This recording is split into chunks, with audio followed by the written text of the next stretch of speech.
चाहे स्वच्छता का अभियान हो, चाहे गरीबों के कल्याण का काम हो, देश आज पूरी शक्ति से आगे बढ़ रहा है। लेकिन भाइयों बहनों, हम लोग आजादी के अमृत काल में हमारी 75 साल की यात्रा को उसका गौरवगान करते रहेंगे, अपनी ही पीठ थपथपाते रहेंगे, तो हमारे सपने कहीं दूर चले जाएंगे। और इसलिए 75 साल का कालखंड कितना ही शानदार रहा हो, कितने ही संकटों वाला रहा हो, कितने ही चुनौतियों वाला रहा हो, कितने ही सपने अधूरे दिखते हो, उसके बावजूद भी आज जब हम अमृत काल में प्रवेश कर रहे हैं, अगले 25 वर्ष हमारे देश के लिए अत्यंत महत्वपूर्ण है।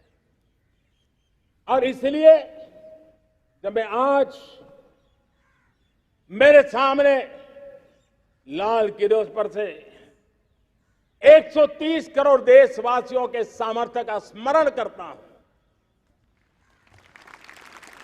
उनके सपनों को देखता हूं, उनके संकल्पों की अनुभूति करता हूं, तो साथियों मुझे लगता है आने वाले 25 साल के लिए हमें उस 5 पंच प्राण पर अपनी शक्ति को केंद्रित करनी होगी, अपने संकल्पों को केंद्रित करना होगा, अपने सामर्थ्य को केंद्रित करना होगा, और हमें उन पंच प्राण को लेकर के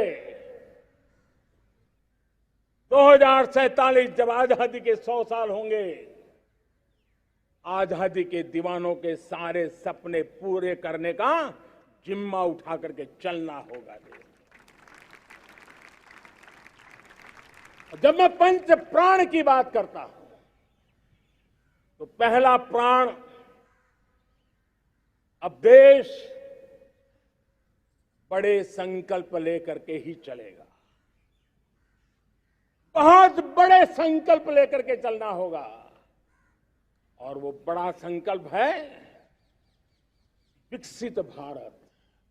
अब उससे कुछ कम नहीं होना चाहिए, बड़ा संकल्प। दूसरा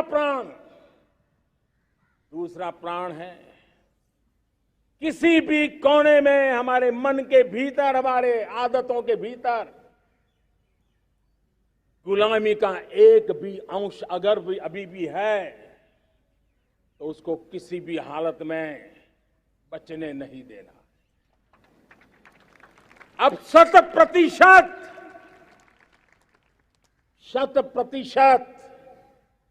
सैकड़ों साल की गुलामी ने जहां हमें जकड़ कर रखा है, हमारे मनोभाव को बांध करके रखा हुआ है, हमारी सोच में विकृतियां पैदा करके रखी है, हमें गुलामी की छोटी सी छोटी चीज भी कहीं नजर आती है, हमारे भीतर नजर आती है, हमारे आसपास नजर आती है, हमें उससे मुक्ति पानी ही होगी।